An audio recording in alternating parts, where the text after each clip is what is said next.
ஆவியானவரையுமே நாங்கள் வரவேற்கிறோம் அப்பா. புதிய நாளுக்காய் நன்றி செலுத்துகிறோம். சங்கீதம் 123:2 இதோ வேலைக்காரரின் கண்கள் தங்கள் எஜமான்களின் கையை நோக்கி இருக்குமா போலவும், வேலைக்காரின் கண்கள் தன் எஜமாட்டின் கையை நோக்கி இருக்குமா போலவும், எங்கள் தேவனாகிய கர்த்தர் எங்களுக்கு இரக்கம் செய்யும் வரைக்கும் எங்கள் கண்கள் அவரையே நோக்கி இருக்கிறது.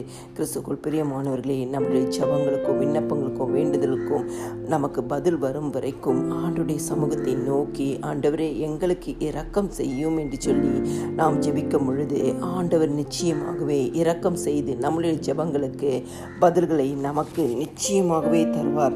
பரலோகத்தில் வாசமாயிருக்கிறவரே, உம்மிடத்தில் என் கண்களை ஏறெடுக்கிறேன் என்று சொல்லி ஜெபித்து, ஆண்டவரே எங்களுக்கு இரக்கம் செய்யும் என்று சொல்லி ஜெபிக்கும் பொழுது நிச்சயமாகவே நம்முடைய ஜெபங்களுக்கு பதில் கொடுத்து இரக்கம் செய்ய அவர் உண்மை உள்ள தேவனாயிருக்கிறார். எல்லா துதிக மகிமையுமே ஆண்டவராக இயேசு கிறிஸ்து ஒருவருக்கே செலுத்துகிறேன். ஆமேன்.